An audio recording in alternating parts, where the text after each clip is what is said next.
Hello, hello, hello, and welcome to another SCOUTCAST brought to you by Fantasy Football Scout. As usual, you are joined by me, Andy, FPL Mode, and in a week full of captaincy blanks, last-minute benchings, and controversial points, we are, as always, joined by these ever-lovable duo. Hibbo, thank you for joining us this week, mate. Lovely little green arrow for you. How's your week been? It's been decent. Nice to see you, boys. Yeah. I think Jay-Z used to talk about more money, more problems, but for me, it's more green arrows.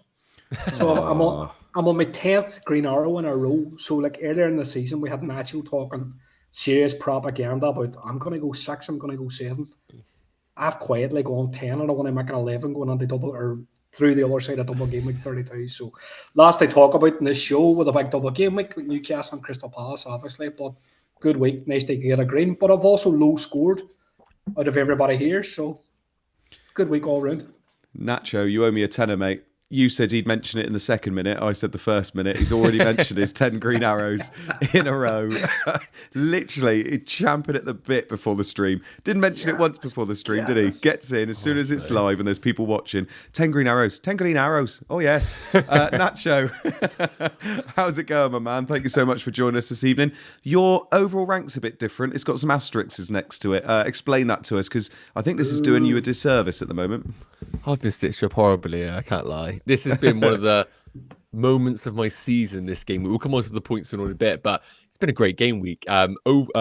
Game week rank of about 100k. It should say 88k overall rank. It says 130. I don't mind that. I don't mind me kind of, playing that kind of false narrative right now. I'm happy to go with that. And it's nice that I'm having this ridiculous green background and actually getting a green arrow this week. Yes. I feel like I should rotate this, like red or green, dependent on my good idea on my arrow. But hopefully this stays green for the rest of the season. And I'll say it before Hibbo does. His background would always be green. Yes, okay, we get it, Hibbo. You're doing really, really well at the moment. But you two in the top 100k. I am finally in the top 600k, highest I've been all season. Absolute nosebleed territory for me, but no, it's been very, very interesting. One of the things, obviously, that one of the big things that happened this week was pretty much every single popular captain blanked this week, which was very, very interesting. Just 2 points all round, or 4 points if you captained them. And there was also a little bit of Saka gate as well, which is why we're going to get onto my team first. So my points this week, I had Raya in goal with 2, Saliba with 2. I didn't think it was a penalty. And obviously they conceded. Without those two conceded, I would have had quite a few more points, unfortunately. But there you go. Livramento got me 11. I was on wildcard this week, by the way. Livramento got me 11 and Burn got me 6. I went for double Newcastle defence instead of going for Jacob Murphy. Then I had Rodgers, who was in my 11, because I looked on the projected teams that Neil does every week. And I did that in about the last hour before the deadline. And I was shocked. I literally messaged in quite a few things saying, he's got Saka benched. I was like, why has he got Saka benched? Because I had no doubt in my mind that I thought Saka was going to play. And he had Saka benched. And I started looking. I was like, oh dear, I need to think about what I'm going to do here. And then about 10 minutes before, I was like, I'm just going to bench Saka. It's obvious that there's a reason why this is happening. And we started getting a few little things through on the timeline saying things like he could be benched. So I did it and played Rodgers. And if this was earlier on in the season, I would have got the points around the other way. But Rodgers managed to score, got bonus, got me 9 points, and Saka didn't play, but came on and only got 1 point. So that was an 8-point swing for me this week, which was pretty massive. Huge. I also had Sarr, Eze, and Mateta, who I chose. I didn't go with Munoz because I wanted the triple up in attack because I thought that would be better for the doubles. Eze obviously came in with 9 points, which was quite nice. Salah with 2, Marmoush with 2, Isak captain, which going into Monday, I thought was a masterstroke. Wasn't so much. Just the 2 points. 4 is my captain, and Mateta with 8. But I did have Gavardio on my bench with 9. So just going through what my wild card was in the end, I had Raya, Saliba, Livramento, Burn, Gavardio, and Wan-Bissaka, who I want to play in my bench boost in 33. Rodgers, Sarr, Eze, Salah, and Saka in the middle. And then Marmoush, Mateta, Isak up top. And I do have Emi Martinez on the bench as well. So I ended up with exactly 57 points this week, which meant a 250k green arrow up to 600k. So beautiful. I will very much take that. It's a shame, first captain blank in quite a while. Had Bruno, then I had Marmoush, and then I had Isak, which is me basically trying to attack Leicester. But unfortunately, Newcastle did do well against them, but Isak didn't do much, unfortunately. So there you go. Hibbo, moving on to your points. Talk us through them. Yeah, so another solid week. 52 points all out and a small green arrow from 80k up to 72k. But the truth is, Jacob Murphy got me over the line. I made one free transfer. I did Gabriel de Saliba. And whenever we talk through my team, there's the argument that maybe I went a wee bit early on that. So just from back to front for the podcast, folks, I had Raya and Saliba. They both blanked, so no clean sheet for Arsenal. Munoz had a goal in 8. Byrne had a clean and 6 points. Salah, captain, obviously blanked. Sarr with 2, Saka with 1. But then we saved Murphy. He was the best to last. He got 2 goals and a 16-pointer. And look, I'll be honest, with a name like Murphy, he has to be Irish. Get him to Dublin, get him a pint of Guinness, get him a passport, and get him processed and signed up straight away for the boys in green. Up top, I had blanks for Isak and Marmoush, and then Matera with a goal in 8. So on my bench, I had Gvardiol, second sub with a 9-pointer. I thought there was potential. There was big Isak rumours on Monday. They was potentially not going to play, and it would have been really dirty if I had got Gvardiol from second sub and they replaced Isak. It turned out Isak played. But this is potentially my mistake this week. If I had held firm, ruled a free transfer, I would have played Gvardiol and I would have been 7 points to the good. So possibly a bit of an error and lack of patience on my part. But look, 72k, I'm kind of happy with how the season's progressing so far. I tell you what, that Murphy brace, the second goal in particular, I mean, just Cher obviously took that shot, hit the crossbar. No one else moved. He was shocked he got that ball. And I was just sat there thinking, I know why this has happened. It's because you two bloody own him. So let's move on to Nacho's points then. Because, shock horror, someone else has got Jacob Murphy and got a good score this week. Go on, talk us through it. I think we just understood the way that Newcastle play, and that was just an obvious kind of pattern that was developing over weeks. So some see it, some don't see it really. So, 65 points for the week. So it was a game week rank 135k, just needed, because a lot of people said the same thing where their weeks have kind of been too good, too bad, 3 good, 3 bad. Maybe not Hibbo, but everybody else has been in a similar boat. And so 65 points was welcome. So blank were rare between the sticks. Back 3, Deliverum and Munoz, Livramento and Vardial. Again, Murphy picking up all the pieces here, 16-pointer, Palmer and Salah with the blanks, and Sarr as well. I don't really have any FOMO about not going for Eze because the team that I was building, I never had the money to go there. I think if I had the money, then I would have been a bit frustrated. But we always spoke about this in a previous stream where when you have a tough call, sometimes just go for the baller because the guy usually, the cream rises to the top, and that's come the case with Eze recently. And then Mateta, Isak captain, and Marmoush with the 2-pointer. So, yeah, good game week all in all. Obviously, it could have been much better when I saw people go Mo Salah captaincy. I was kind of hoping Isak would just at least get a goal, but I can't really complain with this game week. And on the bench was Martinez, Savinho, Concert, and Gabriel. So I was close at one point starting Concert over Vardial, but obviously got the right pick there, thankfully. Yeah, 28 points from your back 3 is pretty tasty, mate. For all those, by the way, I haven't actually explained what we're looking at tonight. We always start with our points. We're going to be looking at the XA and the XGI tables. We're also going to be looking at the fixtures. Now that we've got a few more of the double game weeks and blank game weeks confirmed, we're going to be looking at the double game week 32 projections. We're going to be looking at a little bit of the rest times for the fixtures as well, because obviously some of these teams, their fixture congestion is pretty wild at the moment. And then we got our Bus Teams community team, who had another good week. And then we've got a Q&A at the end as well. So looking at our XA table, this is the XA that players have accumulated over the last 6 game weeks. And we have Pedro Neto at the top, boys. Pedro Neto played 517 minutes, 2 assists, 1.69 XA. I'm not going to lie, I was shocked to see his name at the top because every time I see him, he doesn't seem to be doing anything. Then we got Luis Diaz, Bellegarde, Wharton, who's top 4, by the way. Very interesting there. Livramento, Kluivert, Fernandes, Rashford, Bruno Fernandes, Maddison, Aït-Nouri, Mitchell, Minter, Salah, and Harrison, who are all there rounding up the table there.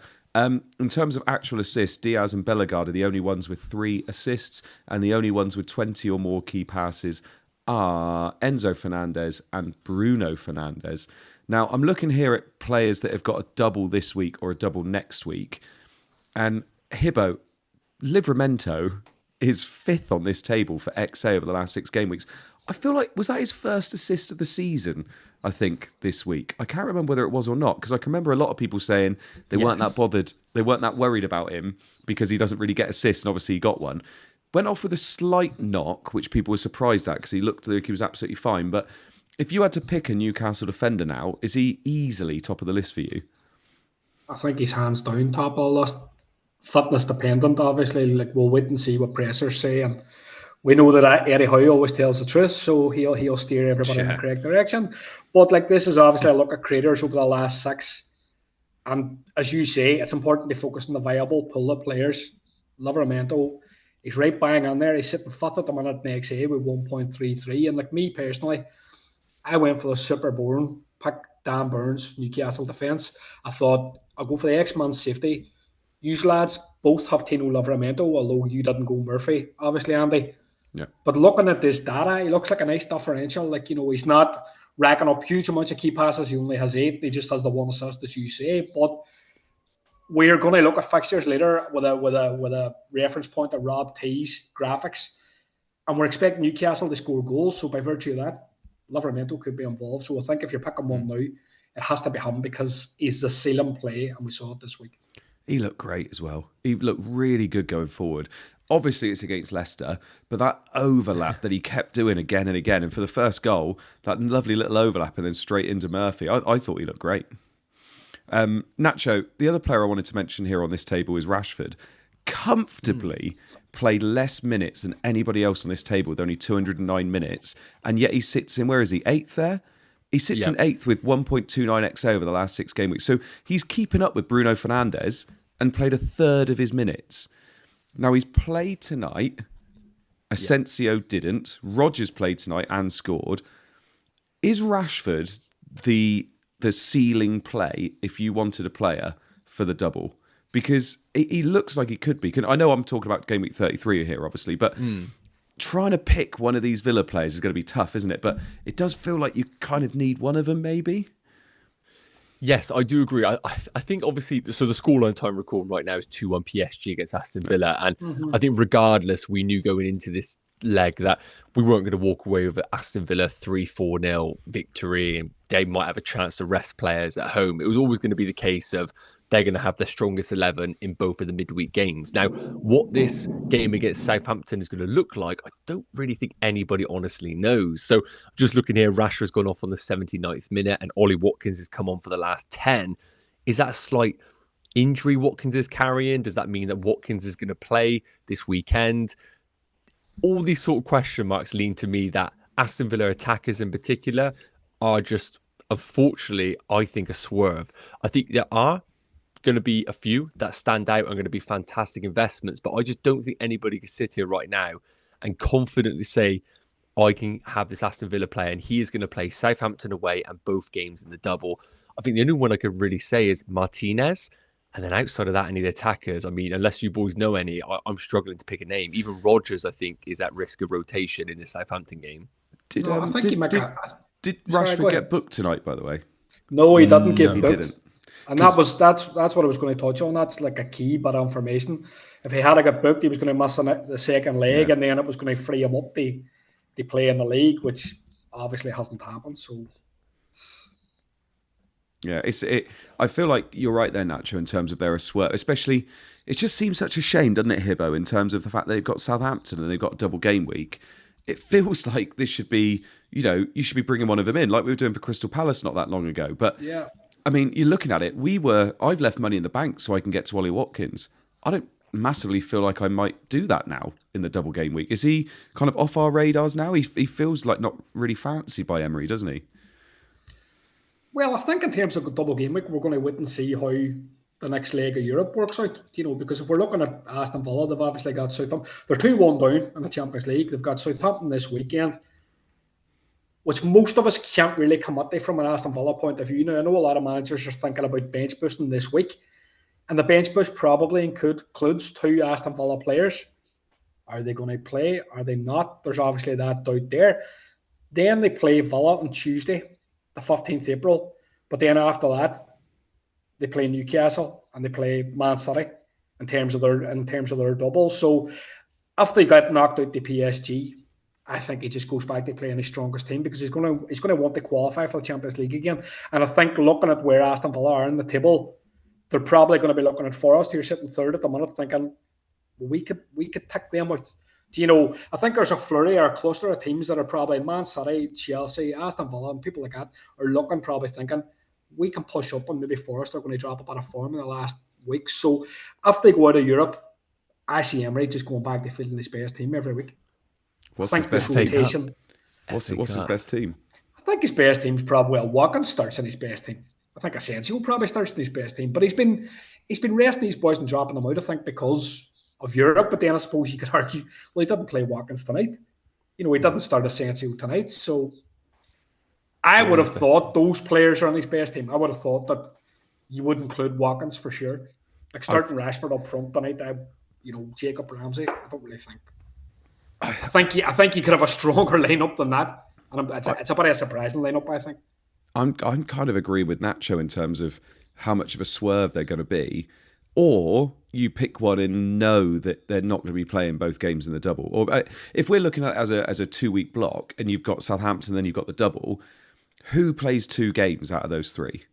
Exactly. And to be honest, out of all of them, I'd probably say Rodgers is the safest bet. I don't think Watkins will. I don't think Rashford will. I don't think Asensio will. So you probably go with Rodgers, I'm guessing. I mean, even Marlon started tonight, didn't he? So I'm looking at it and thinking who's going to most likely get me 2. I think Rodgers most probably. I mean, Nacho, would you agree with that? Or would you say just swerve all of them and invest in some of the other double game weekers?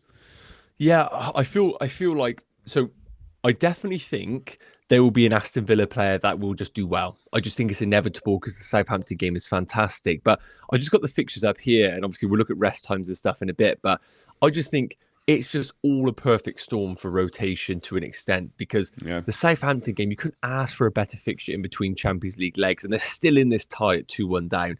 But importantly, in that double in game week 33, the away game against Man City is 4 days before the FA Cup semi-final against Crystal Palace. So what is that going to do against Man City? So what are you really getting in that double game week? Newcastle at home, and then you might get a piece of that Man City game.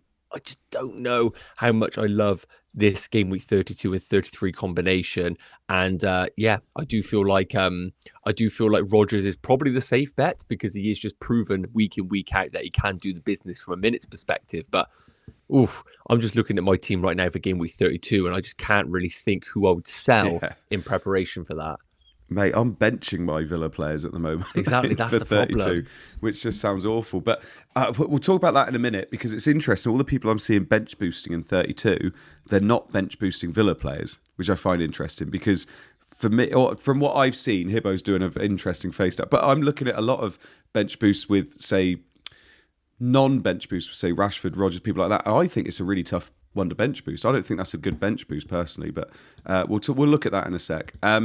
We got the XGI table as well. So in the XGI table, in terms of who is leading this over the last 6 games, it's still Beto at the top, but again, he's played a lot of minutes there. Ismaila Sarr is second, Mateta is third, Salah, Cliver, Haaland, Wissa, Elanga, all above 3 XGI over the last 6 game weeks. We've got Szoboszlai, Minter as well, who are all above 3. Then we got Utara, Watkins, Palmer, Fernandez and Semenyo at the back there. So I'm looking at this, and Hibbo, Sarr and Mateta, both at the top there. So both in second and third, Sarr in second, Mateta in third, both above 3.50 XGI over the last 6 game weeks.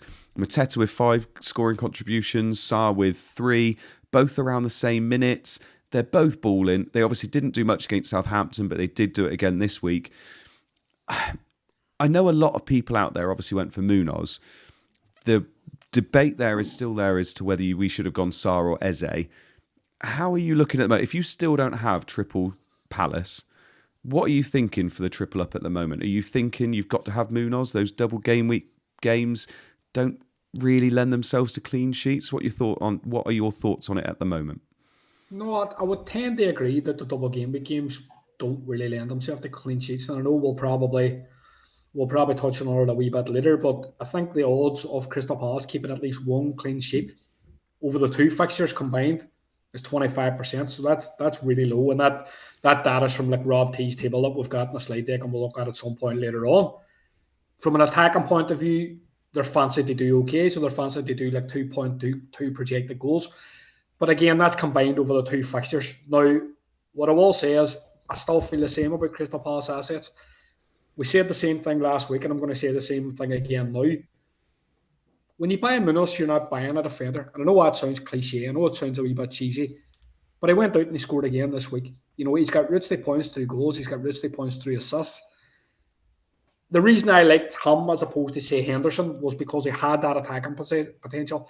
And I didn't really understand why people went Henderson and didn't potentially go for somebody like Munoz instead. Would I go for like triple attack? It depends on your team structure. Like teams that have maybe Sarr, Eze and Matera as a 3 maybe lose out on the potential for, like, say, Jacob Murphy. So I think you have to consider that.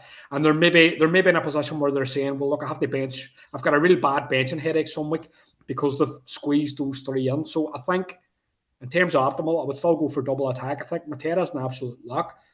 For me, the decision comes down to Sarr and Eze because I would definitely have Munoz. And I think we look at the week it's gone by. Eze, obviously, I think he got 2 assists. He did. Mm-hmm. He scored well. People are thinking, have we made the wrong move? Is this a bit of a misstep? But I think Sarr still very much got the data. He's probably performing right bang in expectation. Do you know, he's doing about roughly 3 XG and he's providing roughly the same in terms of goal contributions. So I think let's just be patient.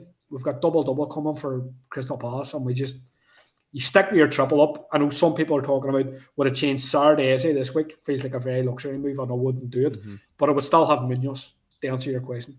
Yeah, I mean, we've mentioned him a couple of times already this week, Nacho. Jacob Murphy, obviously 16 points this week. Hibbo's just said there about, you're missing out on, say, a Jacob Murphy if you get Sarr and you get Eze. Jacob Murphy, though, after this week, you're probably going to want to sell him, aren't you? So do you think this is the time to buy him, or would you be buying another Crystal Palace mid if you can instead of Murphy?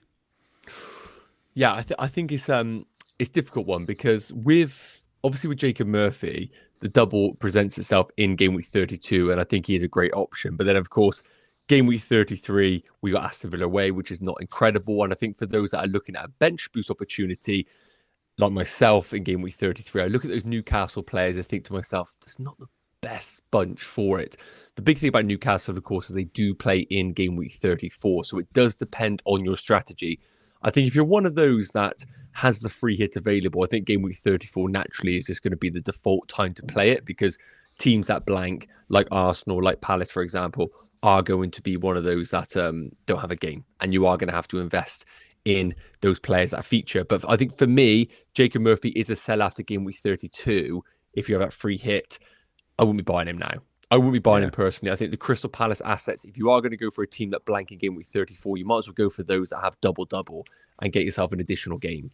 Yeah, I mean, we look at the fixtures here. So we got the fixtures here from Lego Money that shows you when the fixtures are actually going to be happening. It kind of shows you a little bit about the fixture congestion, but I'll show you one of those in a second as well to show you really how short a time there is in between fixtures here. We mentioned it already before with Villa in terms of how many of these players are going to play most of these games. And it's really, really hard to decide because you can see it here. They got Southampton on the 12th, then they got PSG again on the 15th, who I think, by the way, have scored again, so it's 3-1 now. Yeah. Then on the 19th, they got Newcastle, and then the 22nd, they got Man City. It is a proper little fixture pile up there. Are there any other teams here? I mean, Crystal Palace have exactly the same, but their games, Nacho, are Man City, Newcastle, Bournemouth, Arsenal. I know it's a double-double. Those games do not fill me with confidence in any way whatsoever.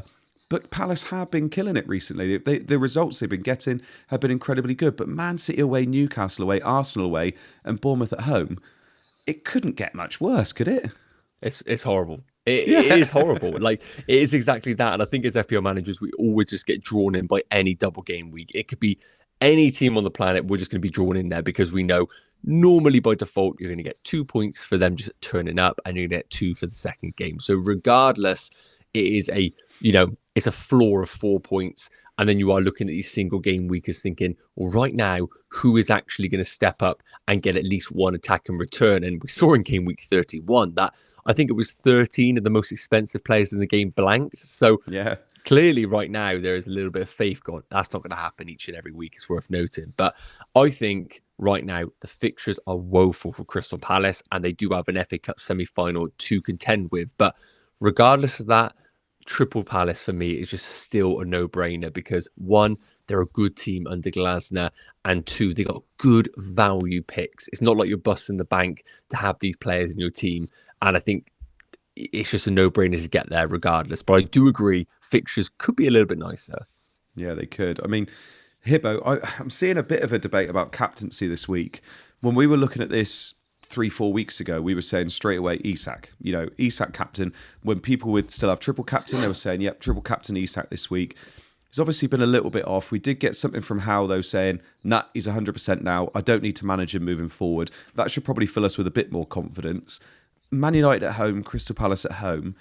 Is he just, without a doubt, the best captaincy option this week, or are you seeing anything else? No, I think hands down he's the best captaincy option, and I think if I had triple captain remaining, I put it on him in a heartbeat, and I think you should. Like, if we're looking at, again, I'm going to reference Rob T's data. Newcastle, the two fixtures are fantasy. They scored 3.85. I'll bring that up, by the way. So Rob T's data is on the screen. Even if you flick to it and then potentially flick back, they're fantasy. They scored 3.85 projected goals. Now they're top. Chelsea are in second with 2.55. So that shows you the kind of gulf between Newcastle as opposed to the rest of the division right now in terms of goal expectation for this week. So on the basis of that, I think it's got to be Isak. And I think you're bang on about the quote. Eddie Howe came out and I think he made a quote to say, we don't think we have to manage him from this point forward. And I think that has to be enough for people. He played 70-ish, maybe 74 minutes. He came through it okay. There's that quote. I think you just do it. And I think they take us back to the conversation about Jacob Murphy. And you're saying, would you buy him? I think it depends what your composition is on Newcastle players.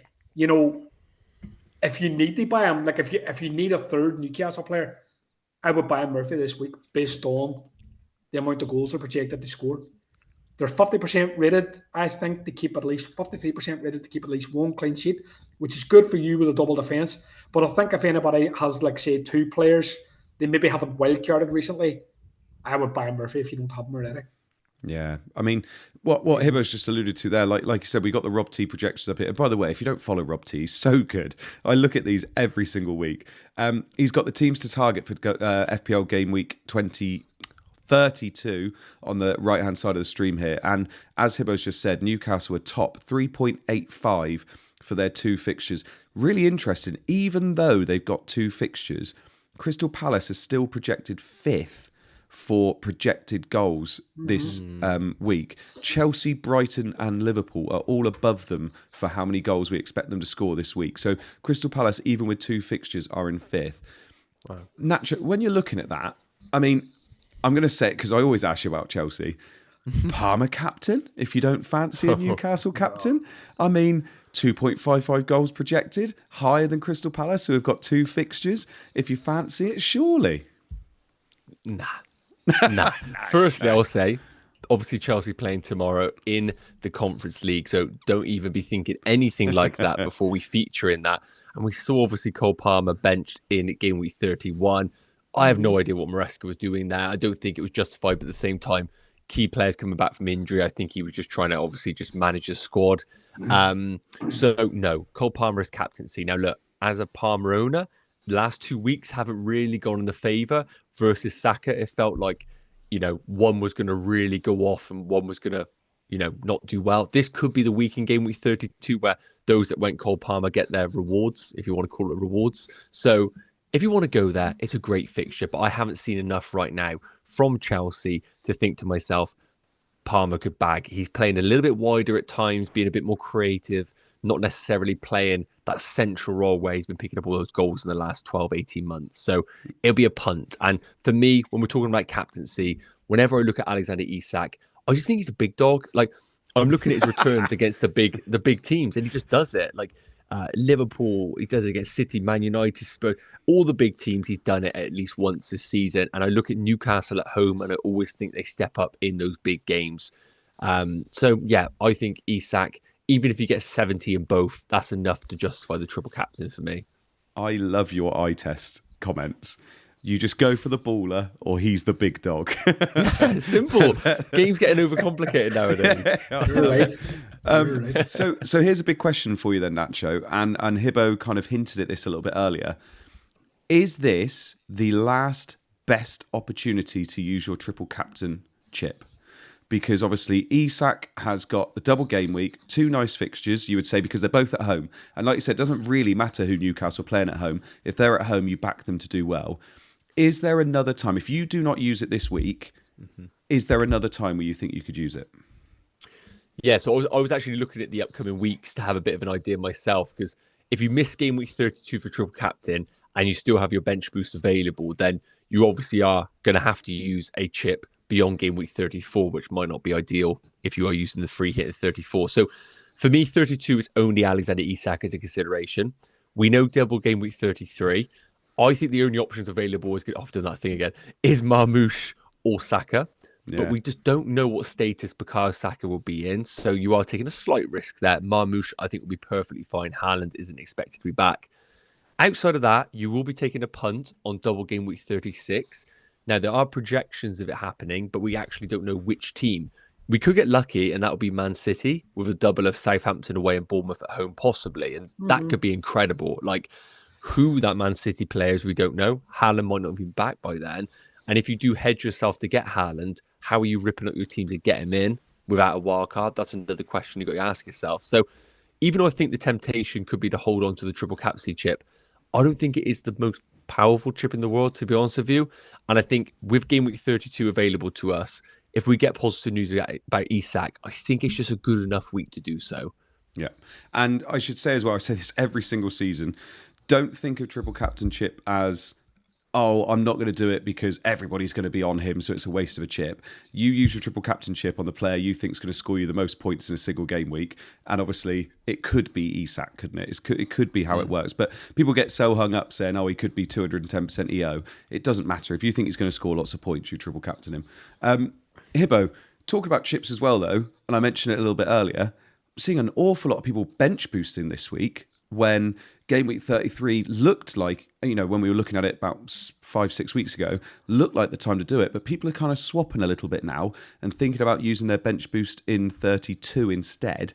What do you think the thinking is behind that? Is it purely fixtures, or is there another kind of tactic in that?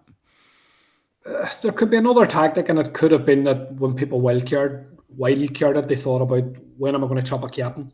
There might have been a bit of concern at that stage. There definitely was about Isak's fitness.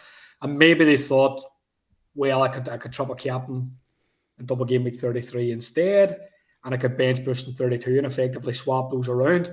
Now, I think knowing what we know, Isak looks a very solid pick this week for the triple captain. What I would also say is the players that you could be potentially bench boosting this week, there's some of them in shaky ground, because I know Arsenal went through, or they won 3-0 last night against Real Madrid.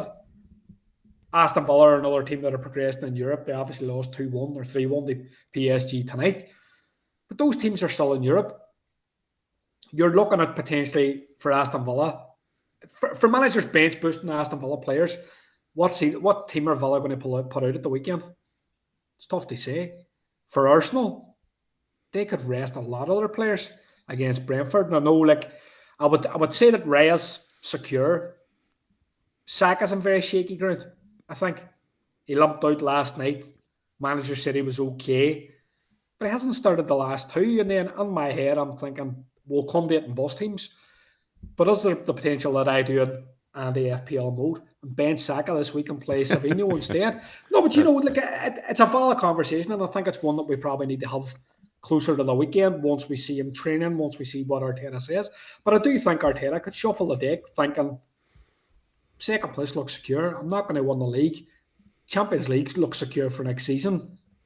Do you throw all my lot on by getting past Real Madrid? And he could do that by keeping the team fresh. So I think I reference him every week, but Andy Martin's been talking at length about how shaky bench boost 32 could potentially be due to rotation for this exact reason. And the whole time, I'll be honest with you, apologies, Andy, I thought I was talking nonsense.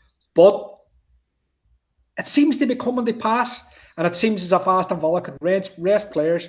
Arsenal, I think, are definitely going to rest players. And I would say those managers are thinking now, Chopper captain 32, bench boost 33 probably would have been better in hindsight. But to go back on your point about is this the best Chopper captaincy option remaining, I would say it is. Yeah. Nacho hits a nail in the head. You've got projected doubles.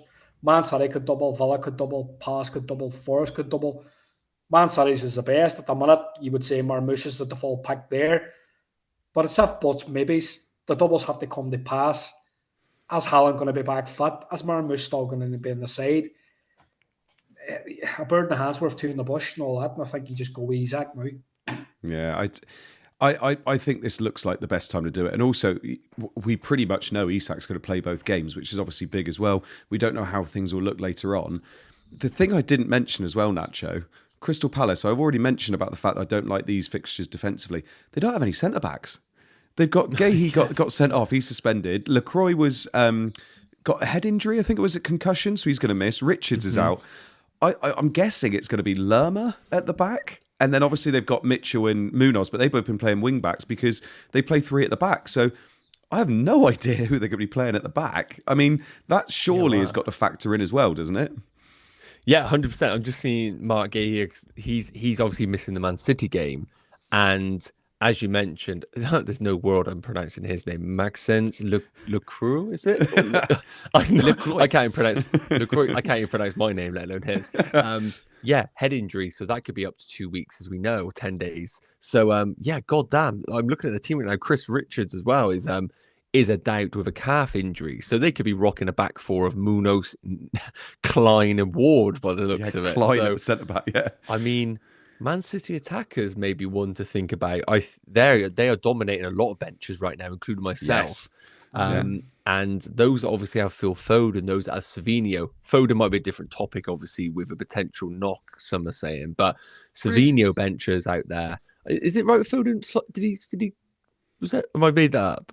I might have to check on that one regarding Foden, whether there was a knock or not. But in terms of Savinho, Vardy out, I'm looking at possibly as well. Maybe we need to have a little bit of consideration on those injuries that are racking up in defence.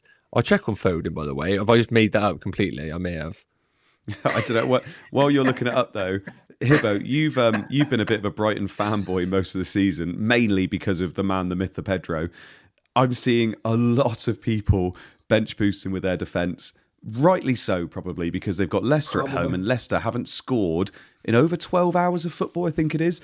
But Brighton have a knack for showing up in games that everybody thinks they're going to dominate, and they don't dominate, and then something happens. Do you see all those players with Dunk and Verbruggen and people like that? Do you think they're going to get some joy this week? I do think so. You know, looking at their team this week, I think they're missing Van Hecke because he was sent off. Yeah. So they maybe have a kind of similar issue where, looking at their defence, I would probably say this week Estupinian's maybe the ceiling pick because he's got a wee bit of attacking potential. But I think Verbruggen's grand, Dunk is grand. He's come back on the team and he's looking as if he's got a bit of fitness back. And I understand the play with maybe those in Pedro or those in maybe even Monte, who's been doing quite well in the numbers. The problem with Pedro is obviously predicting his minutes, and he's dropped out of the team again recently for Welbeck. But yeah, I understand it. People were doing it because effectively, in bench boost this season, we're effectively all bench boosting single game week players. Do you know, because we don't have a full complement of double game week players. We can't go 15 out of 15 double game week. The best you can potentially do is go 12 out of 15. So you need 3 single game week players. So going for a Brighton stack effectively against Leicester at home seems like a good idea. And it could be ceiling. I hope it works out for them. I hope Pedro plays. And if it does, it's going to be like super differential, because I think it's at the stage now where basically nobody owns Pedro or nobody owns Brighton assets, because most people have jumped off to kind of navigate double game week season, but they're still cheap and they're still kind of viable to keep there as fodder, I suppose. I tell you what, I'm impressed. Do you know why? Because at the beginning of the season, it was all about the wee differentials. Now I've just heard there's a super differential. Oh, God. So in terms of the scales of differentials, we've hit super differential. I hope there's something above that, like uber differential as well.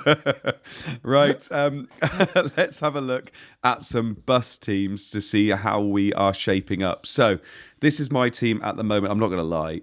Everything I've said about bench boost, I do have some bench issues this week. I got Raya in goal with Saliba, Livramento and Burn. Livramento and Burn both have double game weeks against Man United and Crystal Palace at home. Don't hate that. Could see 2 clean sheets there potentially. But then I've got Sarr, Eze, both with double game weeks. Salah and Saka. I've got Marmoush up top, and then I've got Mateta and Isak. And Isak will be my triple captain unless something happens between then and now. And I've got Martinez on the bench. So straight away, do I play Martinez? Do I play Raya? I mean, I'm expecting Brentford to score. I'm also worried about Martinez because God knows what Villa team will be out there. But am I expecting Southampton to score? Probably not. Then I've got Gvardiol on the bench at the moment, which I don't think I'll do. I don't think Saka's going to play. This weekend. So I think I'll probably end up benching Saka for Gvardiol because I feel like Gvardiol could do well against this Palace team, although he's not exactly playing left wing back at the moment either, is he? He played centre back and got the 3 bonus against United. I've got Rodgers on the bench because, again, got no idea whether he's going to play. Did he go off at all tonight? Full 90. He played the full 90, but I mean, he's a machine. He plays 90 all the time. And then Wan-Bissaka, who I picked as well because I knew I'd be happy to bench him this week, but I wanted him against Southampton in 33 when I bench boosted. And Southampton are terrible down their down their left hand side. So I'm looking at this and thinking I'll probably play Gvardiol instead of Saka because I feel like Saka's not going to play. Triple captain on Isak. It's just what I do with Rodgers, really, because I'm not benching Marmoush. And Ryan Martinez, I don't know. I'm going to roll. There's no transfers I want to make, and obviously that would be good going into after the free hit. But yeah, anything you want to say, Hibbo Nacho?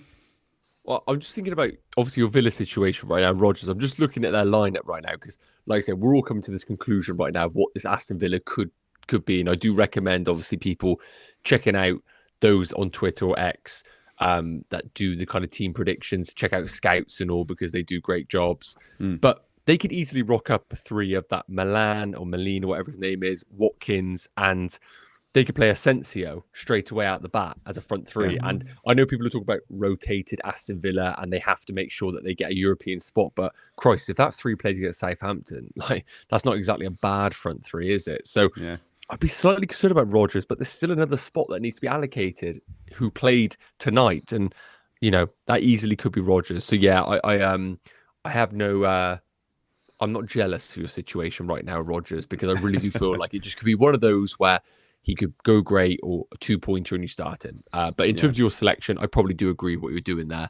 In terms of the outfield players, at least. Coin flip between Martinez and Raya. I mean, I could bench both of my Arsenal players. I could put Martinez in and I could put Gvardiol in instead of Saliba. Because, like I said, I kind of expecting Brentford to score, but I don't know, that's kind of a lot to do. You know, a lot of people are going to be out there with at least one Arsenal player, probably 2. But yeah, I'm not sure there. Hibbo, any thoughts? Thoughts? Benching Rodgers is tough. Yeah. It's like, you know, you see a player of his quality, he's playing Southampton, there's obviously doubt about the minutes. The one thing I would say is they kick off at 3 o'clock on Saturday, so maybe something filters through. The other thing is, do we find out that Saka's on the bench? Do we find out that like they also play on Saturday, but they play at 5:30? Do we find out that he's not really been training right during the week? That's definitely one to watch. You have a few bench headaches. Like I would probably keep Ryan Nets, but I think there's a potential to play Gvardiol over Saliba as well. Yeah. And if I want to talk about glaring mistakes that you've made, you don't own Jacob Murphy. Oh, you talk. No, I don't.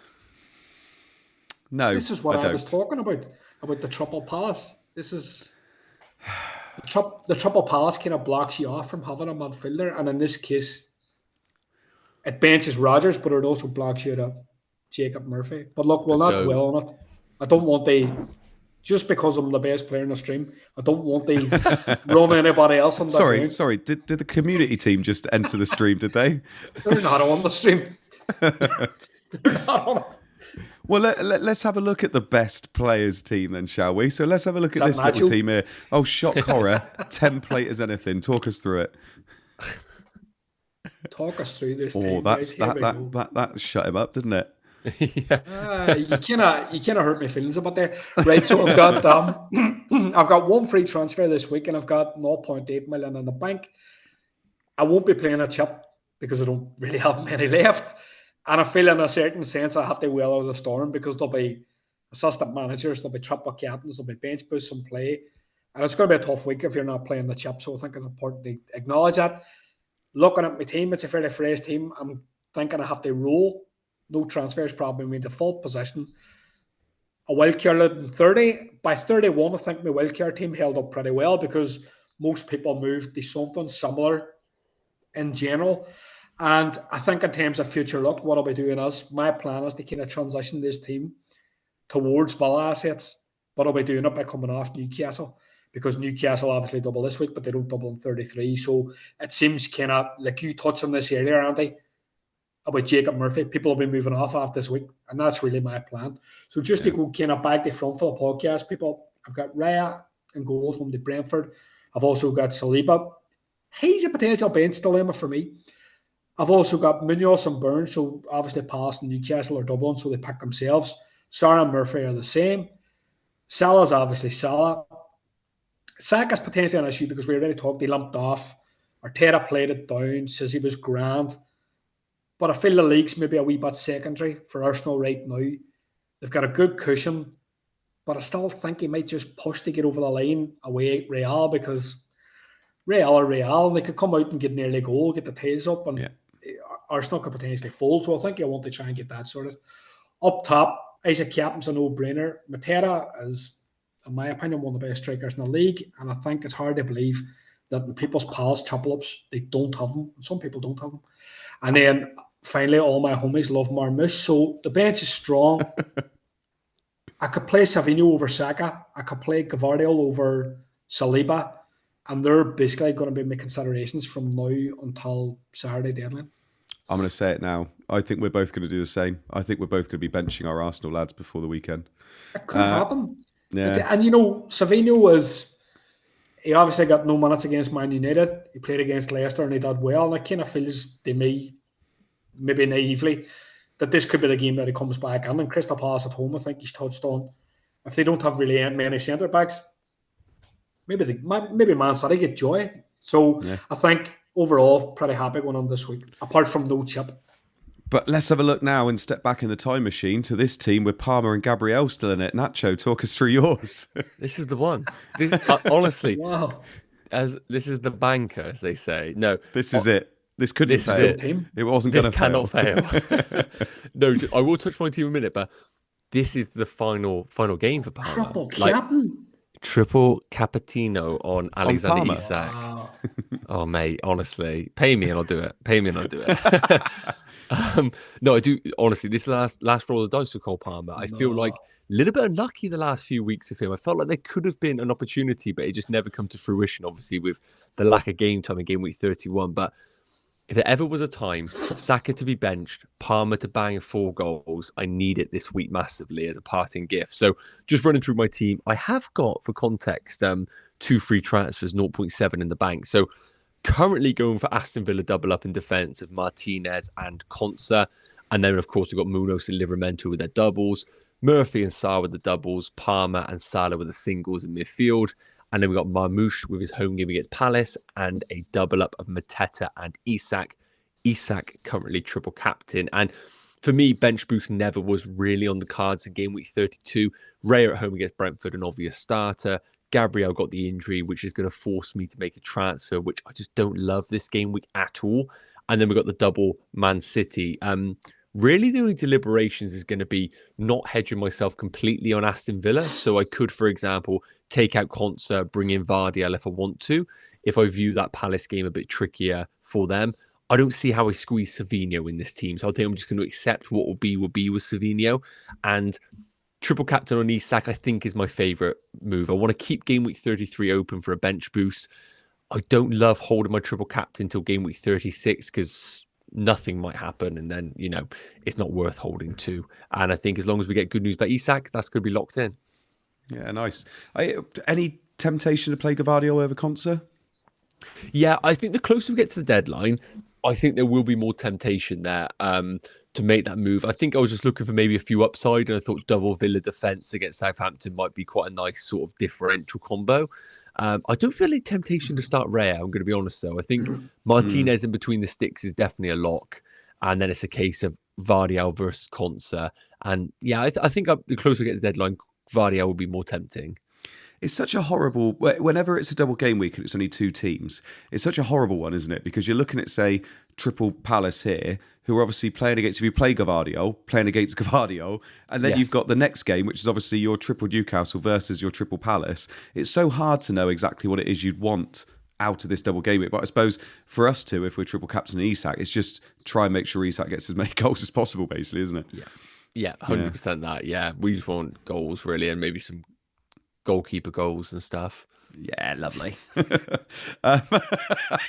Hibbo's like, what's going on here? Let's have a look at the Com team, by the way.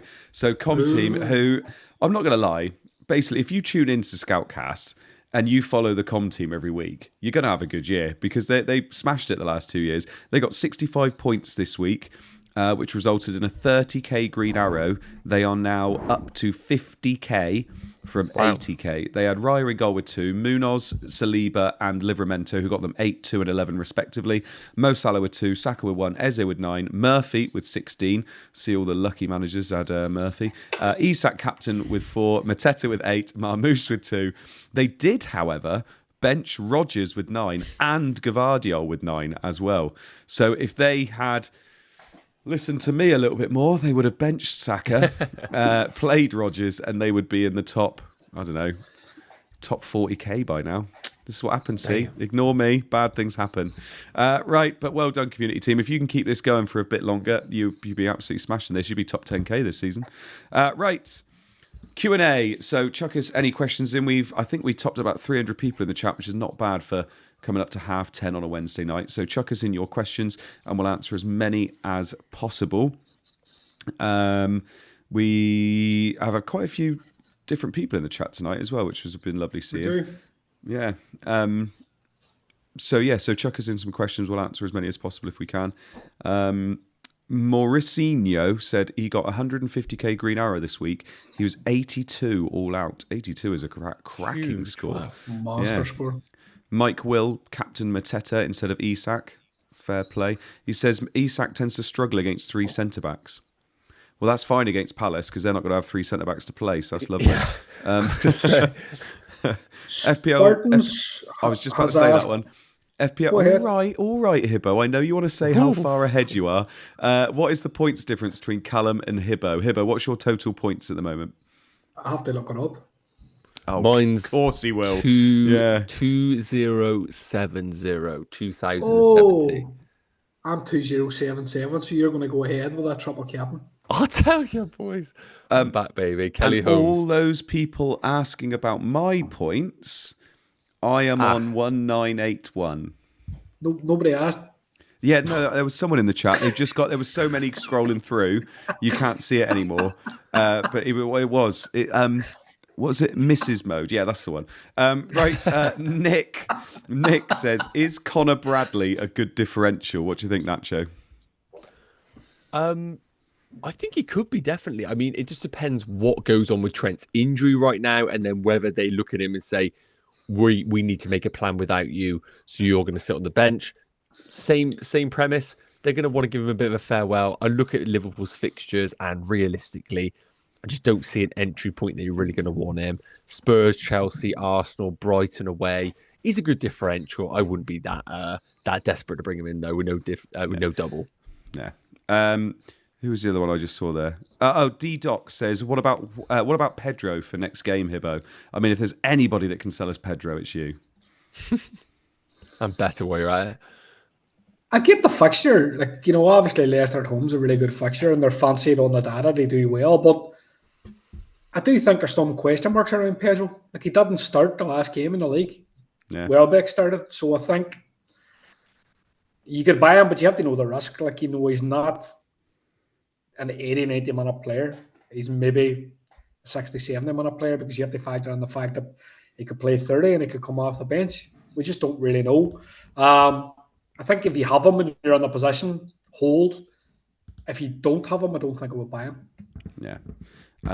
FPL Spartan says, can you make a poll to see who you would like to win between Hibbo Hibbo and Callum. There we go. Right, Hibbo. Spartan says that somebody needs taking down a peg or two. You must be talking about Callum. There you go. I've started the poll, so you can let me know who do you think should win. Hold on, I vote for myself. He's voting for Between himself. Hibbo and Callum. While this is going on, just very quickly, FPL Rank Chasers put in there, Matt, who runs our community team, saying, what are your thoughts on Mark Southern's leaving Black Box? I'll go to you first, Nacho. Yeah, I mean, he has been an absolute goat, hasn't he, in the community for since I done all community content stuff. So going to be hugely missed massively. I'm sure. Haven't had a chance to watch loads of Black Box this season, to be honest with you, which has been annoying. But yeah, I mean, just a goat really, isn't he, when it comes to content? So hopefully he'll be around in a lot of the chats and all going forward. Yeah, obviously they mentioned about the fact that he's going to be doing work for FPL and heading that up. So it's going to be a massive shame to lose him from the community in terms of content creation, but maybe he can kind of really get going and fix some of the things going on with FPL. Hibbo, did you have anything you wanted to say about Mark? I think he's the absolute GOAT. I started, I suppose, engaging with people about FPL around about 2012, and I did it on Fantasy Football Scout, you're talking 13 years ago. And that was Mark's website. So he was the formative content creator. We are content creators, but he effectively created content about Fantasy Premier League. Do you know what I mean? He created the whole idea behind that, and he's a sad loss for Black Box. Black Box are gaining somebody very talented, in my opinion. Luke. But I think Black Box's loss is FPL's gain, and I think FPL's been trying to make some changes to the game in the last few seasons, and I think with Mark at the helm, they'll really push on and do something great. So good things ahead. No, we agree. So hopefully you listen to this, Mark. We all think the world of you, and good luck in your future ventures. So I'm sure you'll absolutely smash it. With almost 30 votes, it is Hibbo that is winning the poll. 52% to 48%. That's basically one vote. It's like Brexit. And that's his. It is like Brexit, yeah. That's his vote. It is his vote. 53-47 now. But Bazza McLaverty, remember that fake name from the other week, says, another lucky week from Hibbo. You can't choke the league now, Hibbo. Yeah. I'm starting to think maybe you know him. Me and Bazza are in the same money league. Pardon? Me and Baz are in the same money league. Oh, I see. Got you. And it's quite a lucrative money league, so we're saying you can't choke it now, because I think plenty of managers in my position would, but I won't. You're not allowed to be in money leagues, mate. No, money league, not money league. Money league. No. I would never play for money. That's useless. Well, there we go. He'll be off the stream next week, Callum. We've got him. He's in a money league, not allowed to do it. Bring on somebody from the comm team.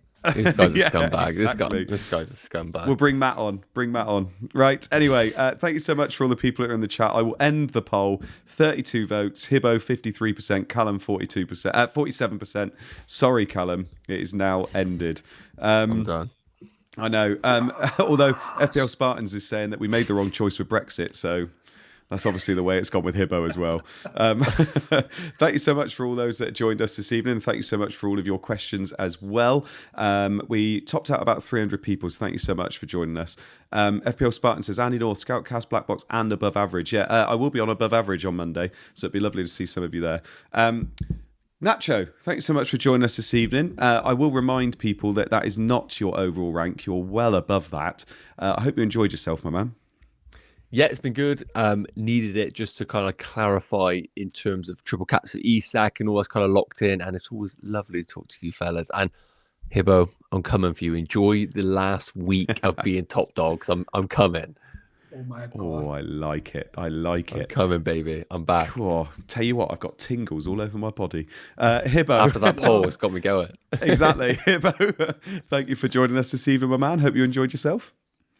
I always enjoy myself on SCOUTCAST, and today's no exception. And we'll be back next week. 11 green arrows, but Nacho's going to go ahead. Oh, could you imagine? Gosh. Right. Thank you so much, everybody, for listening. Thank you so much if you're listening after the fact, and also if you're listening on the pod as well. We will see you again next week, and we hope all of your arrows are green. Thank you so much. Bye-bye.